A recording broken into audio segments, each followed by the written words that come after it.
Olá, bom dia para você. Seja bem-vindo a essa edição. Nós estamos ao vivo. Agora são 10 horas em ponto pelo horário de Brasília. Vamos juntos conferir os destaques do Brasil e do mundo desta quarta-feira?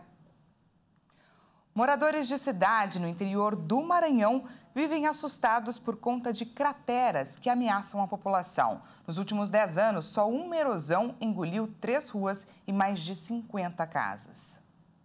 A população de Buriticupu, cidade a 417 quilômetros de São Luís, vive em alerta por conta dos riscos causados pelas vossorocas, que são enormes crateras que há mais de 30 anos tiram o sossego de moradores. Durante o período chuvoso, a situação na região só piora.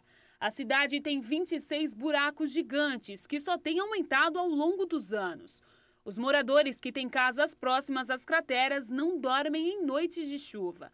As crateras são fenômenos geológicos que surgem como fendas no solo, geralmente provocadas pela água da chuva. Se nada é feito para conter, uma cratera pode chegar ao grau de vossoroca, quando atinge o lençol freático, como aconteceu em Buriticupu. Especialistas explicam que o desmatamento, a ocupação desordenada, o relevo e o solo arenoso são os principais fatores que contribuíram para o surgimento e os avanços das vossorocas. Nos últimos 10 anos, só uma vossoroca engoliu 3 ruas e mais de 50 casas em Buriticupu. Parte da Vila Santos Dumont desapareceu completamente e as casas que ainda não desabaram estão próximas aos barrancos e foram abandonadas. Cerca de 180 famílias correm o risco de perder suas casas em Buriticupu e cobram uma solução do poder público. Em nota, o governo do Maranhão diz que o município foi incluído no decreto de situação de emergência estadual e aguarda reconhecimento do governo federal. O estado informou que foi solicitado recursos federais imediatos para ações de ajuda humanitária. E mudando de assunto, os bancos voltaram a oferecer empréstimo consignado para os aposentados e pensionistas do INSS. A retomada da linha de crédito foi anunciada poucas horas depois da reunião do Conselho Nacional de Previdência Social, que definiu a taxa de juros de 1,97% para o consignado. O Bradesco, o Banco do Brasil, o Santander Brasil e o Banco Pan foram os primeiros bancos a confirmarem a retomada das operações de consignado. O teto do consignado foi reajustado em reunião do Conselho Nacional da Previdência Social nesta terça-feira. O órgão precisou resolver o impasse que ele mesmo gerou ao reduzir o teto de juros, além do esperado pelos bancos e financeiras. O novo teto para os juros da modalidade foi estabelecido em 1,97% ao mês. A linha de crédito beneficia aposentados e pensionistas do INSS. Os bancos participaram da reunião representados pela FEBRABAN, a Federação Brasileira dos Bancos.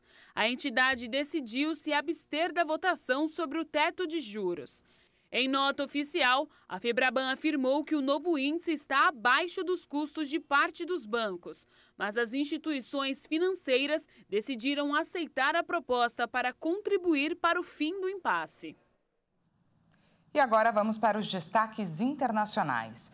A Rússia afirmou nesta quarta-feira que iniciou uma série de exercícios militares utilizando mísseis balísticos intercontinentais. Os lançamentos caracterizam, é claro, mais uma tentativa de Moscou de demonstrar a sua força nuclear. De acordo com o Ministério da Defesa da Rússia, cerca de 3.000 militares e 300 peças e equipamentos farão parte dos exercícios. Os sistemas balísticos da Rússia, chamados de IARS, serão usados em pelo menos 3 regiões ainda não informadas. O Kremlin ainda não divulgou informações oficiais sobre o seu novo sistema de mísseis, mas há indícios de que os equipamentos sejam capazes de carregar ogivas nucleares que possam ter um alcance de até 12.000 quilômetros. O início dos exercícios acontece um dia depois da Rússia ter realizado testes no Mar do Japão, com disparo de mísseis antinavio em alvos simulados. 2 navios foram utilizados na manobra, que atingiu com sucesso alvos que estavam a mais de 100 quilômetros de distância. E na França, o 10º dia de protestos intensos contra a reforma da Previdência foi marcado por uma série de confrontos entre manifestantes e as forças de segurança em diversas cidades do país. O 10º dia de protestos desde janeiro contra a reforma da Previdência promovida pelo presidente Emmanuel Macron terminou em tumulto em várias cidades, como Lille, Toulouse, Rennes, Lyon, além da capital, Paris. De acordo com autoridades, foram 740 mil participantes nos atos, enquanto o sindicato CGT afirmou que eram mais de 2 milhões de presentes. Embora o governo, que mobilizou 13 mil agentes, tente criminalizar os protestos e minar seu apoio, a ação policial é alvo de críticas por parte de ONGs de direitos humanos e do Conselho da Europa. As centrais sindicais são a ponta de lança da mobilização contra o adiamento da idade de aposentadoria de 62 para 64 anos até 2030, mas a decisão de Macron, em 16 de março, de aplicá-la por decreto, radicalizou os protestos. O porta-voz do governo, Olivier Véran, recusou nesta terça-feira a última proposta sindical de buscar mediação para encontrar uma saída.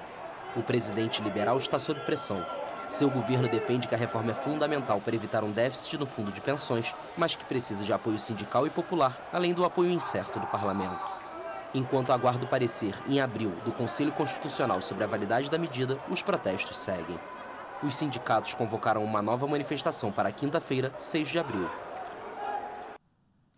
Passar por uma cirurgia é um momento tenso até para um adulto. Imagina para uma criança. Mas olha só, um médico mineiro conseguiu transformar esse processo em uma grande brincadeira. Ele veste os meninos e meninas com roupas de super-heróis na hora da cirurgia. E com superpoderes, fica mais fácil para os pequenos encarar esse desafio. Alguns até voam. Vamos conferir. De repente, uma criança com capa passa voando pelo corredor do hospital. Depois é a vez de outro super-herói aparecer correndo. E por fim, um pequeno Batman surge caminhando de mãos dadas com o médico. O doutor, aliás, aparece nos 3 vídeos. Ele é o otorrino Leandro Brandão Guimarães, de Divinópolis, Minas Gerais. O médico viralizou na internet com esses vídeos. Todas essas crianças estão a caminho da sala de cirurgia. Ele faz cirurgias em crianças há 12 anos e contou que a ideia surgiu depois de perceber o quanto era ruim ver as crianças chorando antes de entrar na sala de cirurgia. E ele transformou um momento de tensão para pais e crianças em uma brincadeira muito divertida. Afinal, quem não gostaria de ter superpoderes? E essa edição fica por aqui. Muito obrigada pela sua companhia. Como a notícia não para aqui na HIT, daqui a pouco, às 11 horas, Kleber Werneck chega com mais informações para você. Até mais.